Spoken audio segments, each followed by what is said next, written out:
माझ्या महाराष्ट्रातील बांधवांनो, भगिनींनो आणि मातांनो, पुन्हा एकदा नमस्कार. जय महाराष्ट्र. आज थोडं काही कालावधीनंतर भेटतोय. 1 मेला आपण भेटलो होतो, त्याच्यानंतर जवळपास 6-7 दिवसानंतर भेटतोय. या गेल्या 6-7 दिवसात काय झालं, काय घडलं असं न सांगण्यासारखं काहीच नाहीये आणि जे काय घडतंय ते सगळ्यांना माहिती आहे. पण विशेष म्हणजे काल एक अतिशय चांगली गोष्ट झाली. महाराष्ट्रामधल्या सर्व पक्षांच्या नेत्यांसोबत माझी आणि आपल्या माननीय मंत्री महोदयांची, म्हणजे त्याच्यात उपमुख्यमंत्री सुद्धा होते, सर्व काँग्रेस पक्षाचे, राष्ट्रवादी पक्षाचे आणि आपले शिवसेनेचे असे मंत्री होते आणि इतर पक्षांचे नेते यांच्यात एक बैठक झाली. सर्वांना आपण नेमकं काय करतो आहोत याची कल्पना दिली गेली. सर्वांना त्यांच्या सूचना काय आहेत, कुठे काही याच्यात उणीवा जाणवत आहेत का, आणखीन काही करायला पाहिजे का, या सगळ्या त्यांच्या सूचना घेण्यात आल्या. आणि खरंच मला एका गोष्टीबद्दल समाधान आहे की सगळ्यांनी अतिशय मनपूर्वक खूप चांगल्या सूचना दिल्या. त्यातल्या बहुतेक सगळ्या किंवा बऱ्याचशा सूचना आपण अंमलात सुद्धा आणलेल्या आहेत आणि आणतो सुद्धा आहेत. एकूणच कालची जी बैठक झाली त्याच्यामध्ये एकतेचं एक वेगळं दर्शन होतं. महाराष्ट्राची एकजूट, राजकारण बाजूला ठेवून सगळे पक्ष नेते, पक्ष प्रमुख हे एकत्र आलेलं काल मला दिसलं आणि जो माझा आत्मविश्वास आहे तो आणखीन दुणावला. याच्यामध्ये राजकारण नव्हतं. सगळ्यांनी मला सांगितलं की सरकार जे काही करतं आहे त्याच्यात आम्ही तुमच्या सोबत आहोत. आम्हाला जे जे काय वाटतंय हे आम्ही तुम्हाला सांगतो आहोत आणि आपणही त्यांना सांगितलं की वेळोवेळी तुम्हाला जे काही जाणवेल ते आपण सांगत राहा. आपण जे जे करता येणं शक्य असेल ते सर्व करू. ही अशी एक वेगळी एकजूट ही सर्व राजकीय पक्षांची, नेत्यांची एका चांगल्या पद्धतीने, चांगल्या वातावरणात त्या बैठकीमध्ये मला दिसली. आज खरं म्हणजे मी आपल्याशी बोलताना थोडासा व्यथित आहे. तो व्यथित एवढ्यासाठी आहे की आज पहाटे जे संभाजीनगर आणि जालनाच्या मध्ये त्या रेल्वे मार्गावरती घडलं, ह्या घटनेने मी खरंच एक मनातून असा दुःखी झालेलो आहे. हे जे मजूर इतर राज्यातले घरी जायला निघालेले आहेत, आपण त्यांना अनेकदा सांगितलेलं आहे, आजही मी सांगतोय की तुम्ही कुठेही अस्वस्थ होऊ नका, कुठेही बेचैन होऊ नका. राज्य सरकार पूर्ण तुमच्या सोबत आहे. मी यापूर्वी सांगितलेलं आहे की इतर राज्यातले जे मजूर आहेत त्यांची आपण ठिकठिकाणी सोय केलेली आहे. जवळपास 5.5 ते 6 लाख मजुरांची सोय आपण राज्यात वेगवेगळ्या ठिकाणी केलेली आहे. त्यांची जेवणाची, खाण्याची सोय, त्यांच्यासोबत डॉक्टर्स दिलेले आहेत. आणि आता तर इतर राज्यांबरोबर आपली बोलणी सुरू आहेत. इतर राज्यांमध्ये सुद्धा ट्रेन, रेल्वे आपण सुरू करून ज्या ज्या राज्यांमधले हे मजूर जिथे जिथे जाऊ इच्छितात तिथे केंद्र सरकार, आपलं राज्य आणि ज्या राज्यात हे जाऊ इच्छित आहेत त्या राज्यांच्या सरकारबरोबर बोलून आपण ह्या ट्रेनची सोय सुद्धा केलेली आहे. सुरुवात झालेली आहे. 1-2-5 दिवसापासून ट्रेन सुरू झालेले आहेत. मुंबईतून सुरू होत आहेत, पुण्यातून सुरू होत आहेत. पण हे करत असताना गर्दी होता कामा नये. जर गर्दी उसळली तर तुम्हाला माहिती आहे धोका अजून आपल्या अवतीभोवती फिरतोय. धोका काय टळलेला नाही, संकट टळलेलं नाहीये. गर्दी झाली तर पुन्हा हे सगळं ठप्प होईल. आणि म्हणून मला असं वाटतं की या सर्व मजुरांना मी सांगतोय, मजूर आहेत, कर्मचारी आहेत, इतर नागरिक आहेत, कि आपको परेशान होने की कोई आवश्यकता नहीं है. आज तक जिस संयम आपने जो बनाए रखा है, संयम बनाए रखें. महाराष्ट्र की सरकार पूरी तरह से आपके साथ है. आपका सहयोग हम दोनों के लिए अच्छा रहेगा क्योंकि संकट बहुत ही गंभीर है. जैसे मैंने अभी अभी कहा कि महाराष्ट्र सरकार और जहां भी आप जाना चाह रहे हो उस राज्य की सरकार और केंद्र की सरकार आपस में बात चल रही है. रेलवे की व्यवस्था हो रही है, बस की व्यवस्था हो रही है. जैसे जैसे जैसे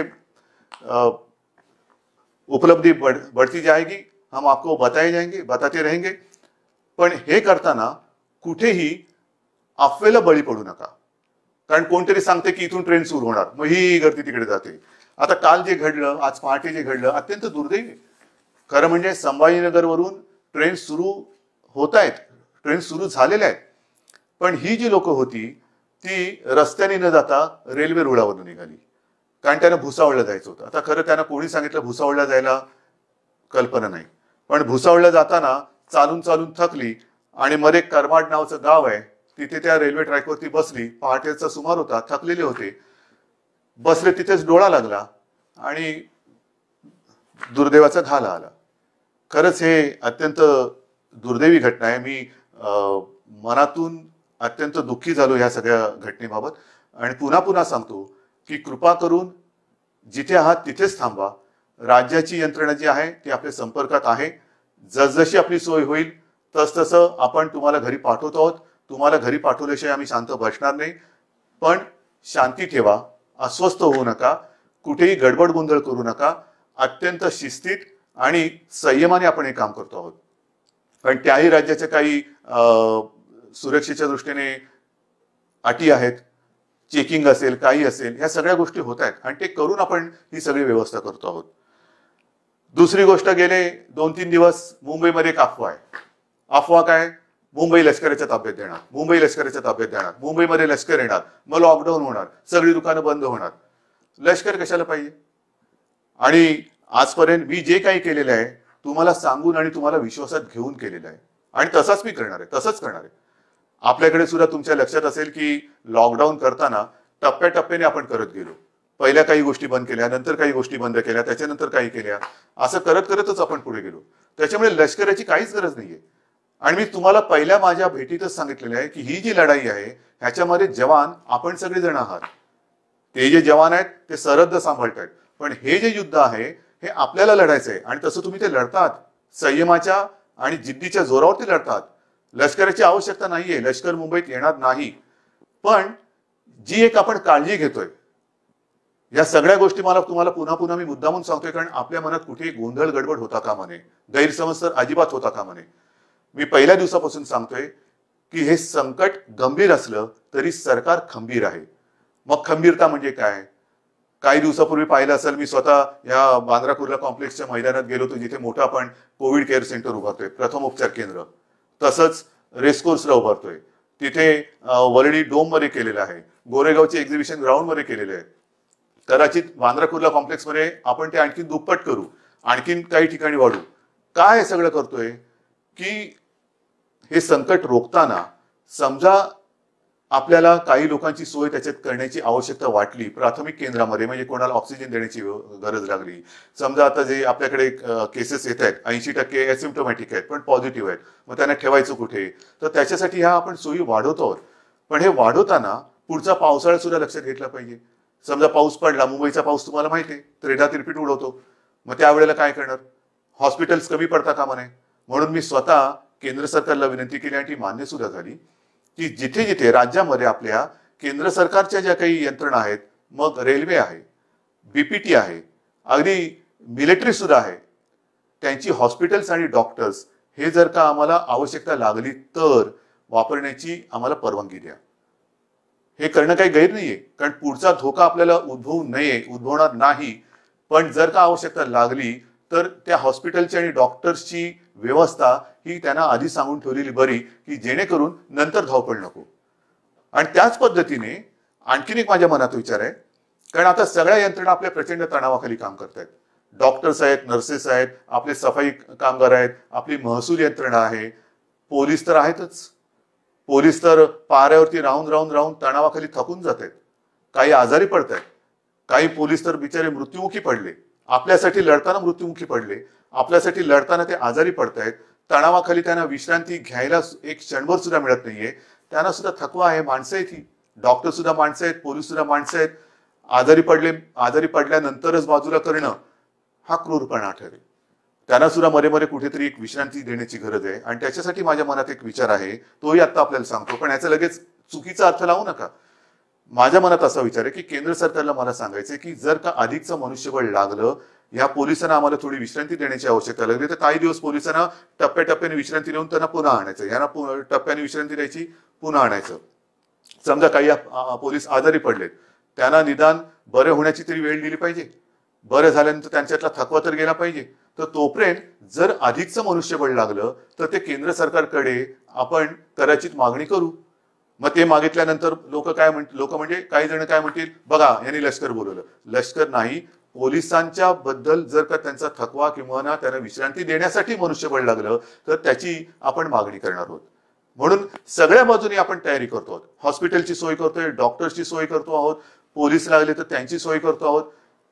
पण हे करताना तुमच्या मनात कुठेही भीती किंवा गैरसमज असता कामा नये, म्हणून हे मुद्दामून तुम्हाला आज सांगतो आहे. या सगळ्या गोष्टी करत असताना आणखीन एक महत्वाचा विषय आहे, परप्रांतीय मजुरांना आपण पाठवतो आहोत. तसंच त्या राज्यात आपली जी काही मजूर असतील त्यांना आपण परत आणतो आहोत. ट्रेननी येतील, ट्रेननी जातील, काही वेळेला बसेस, जसं कोट्याचे विद्यार्थी आपण बसेस पाठवून त्याने घेऊन आलो. इतर राज्यात काही आपले विद्यार्थी आहेत त्यांना आपण घेऊन येणार आहोत.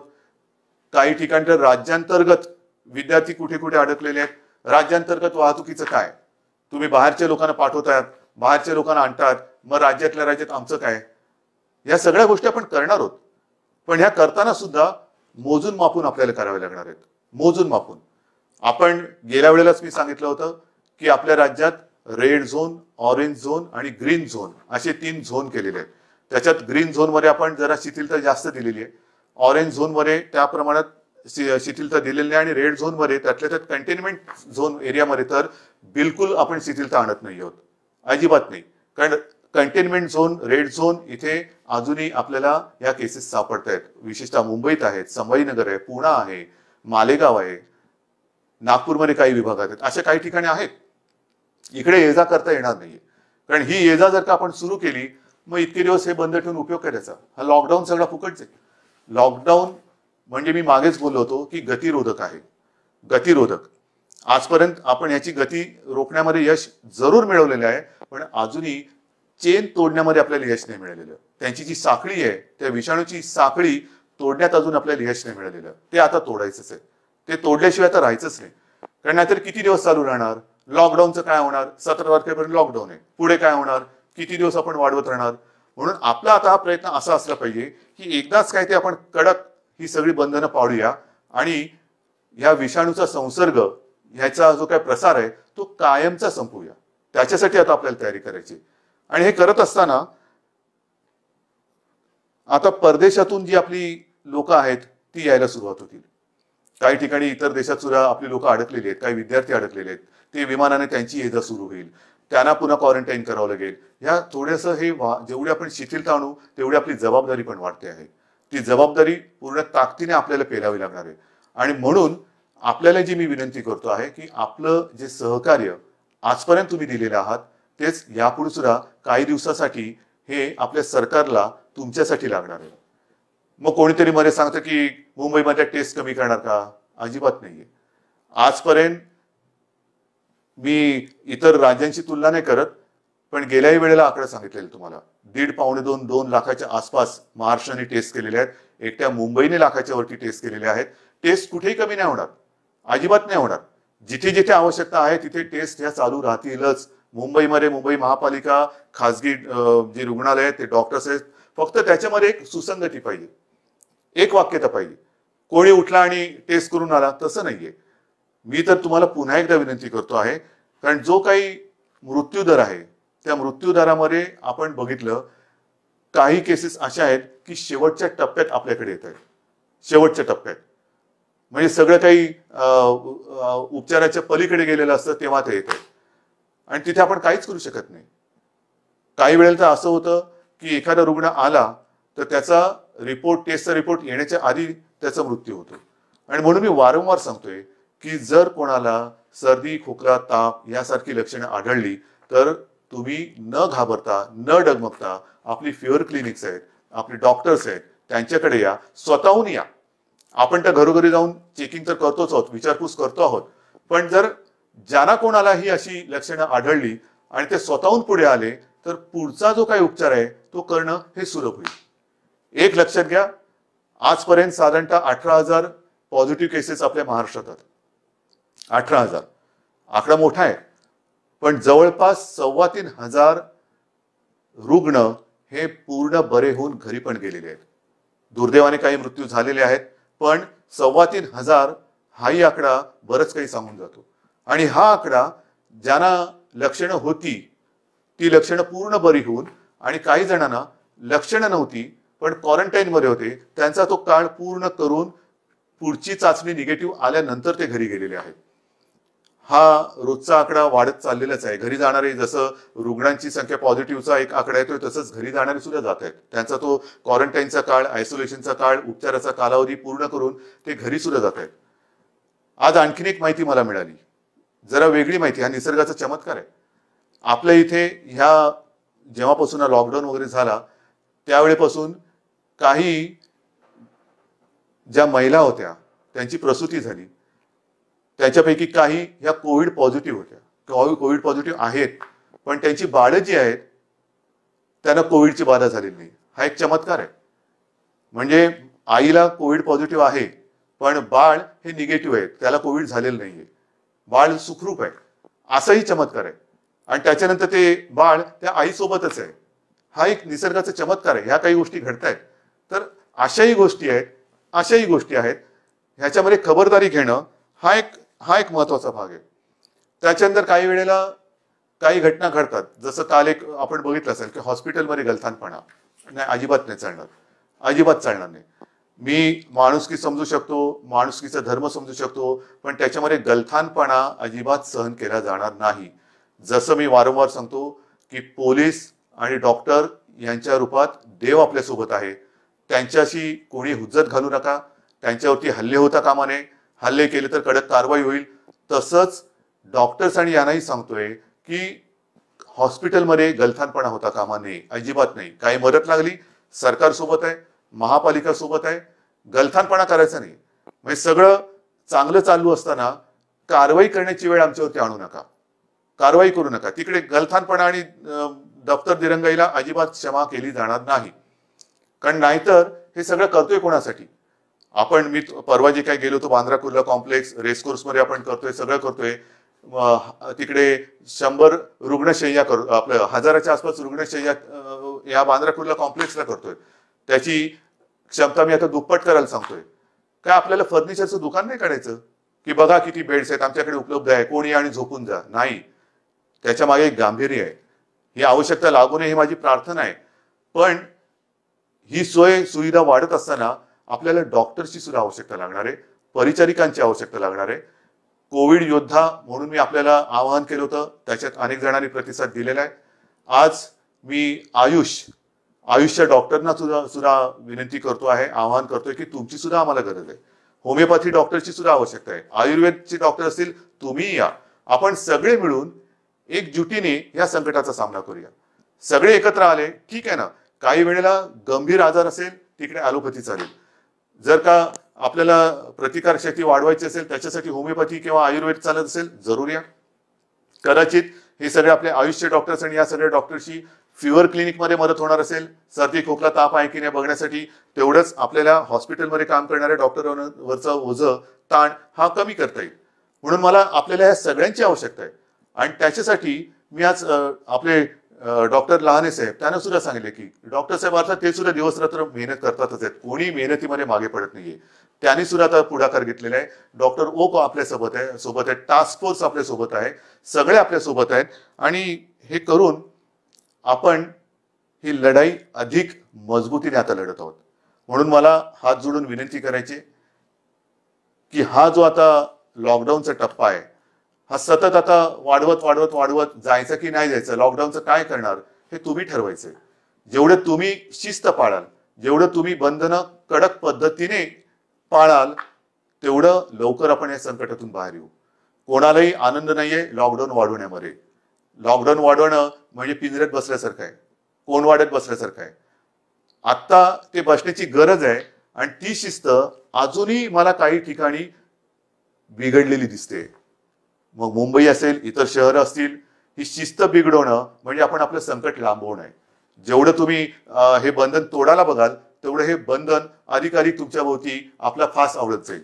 म्हणून हे बंधन पाळणं, शिस्त पाळणं, लोकांमध्ये न मिसळणं, एकमेकाशी आता ह्या कालच्या त्या सर्वपक्षीय बैठकीमध्ये जो मी एक शब्द वापरला होता, फिजिकल डिस्टन्सिंग. सोशल डिस्टन्सिंग म्हणजे जरा त्याचा अर्थ वेगळा होतो, सामाजिक अंतर नकोय. थोडंसं आपल्याला एकमेकापासून अंतरावरती राहणं, मग त्याला शब्द फिजिकल डिस्टन्सिंग म्हणायचंय किंवा आणखीन काय म्हणायचंय, काही म्हणा, पण ते अंतर ठेवून आपल्याला पुढचा काही काळ तरी तोंडाला मास्क लावून, हात सतत धुत राहून हा असा काही काळ आपल्याला काढावा लागेल. हे संकट अजूनही कोणाला अंदाज येत नाहीये. काही जण आता म्हणायला लागलेत कोरोना बरोबर जगा. कोरोना बरोबर जगा म्हणजे कसं जगायचं? हे असं घरात राहून? हे नाही चालणार आपल्याला. आपला महाराष्ट्र, मी अनेकदा सांगतोय, मला लष्कराची अजिबात गरज नाहीये, कारण हा शिवरायाचा महाराष्ट्र आहे. नुसते आपण बोलताना शाहू फुले, आंबेडकर, गाडगे महाराज यांची नावं घेऊन उपयोग नाहीये. त्यांनी जे काय आपल्याला शिकवलेलं आहे, छत्रपती शिवाजी महाराजांनी सुद्धा आपल्याला लढायचं कसं हे शिकवलेलं आहे. आणि त्यांची परंपरा असलेला महाराष्ट्र, इथे मला लष्कराची आवश्यकता नाही. माझा प्रत्येक नागरिक हा जवान आहे, हा सैनिक आहे, आणि तो या लढाईमध्ये स्वतः लढून या विषाणूवरती मात केल्याशिवाय राहणार नाही. हा तुमच्याबरोबर माझा सुद्धा आत्मविश्वास आहे. म्हणून पुन्हा एकदा सगळ्यांना सहकार्याची विनंती करतो, धन्यवाद देतो. जय हिंद, जय महाराष्ट्र.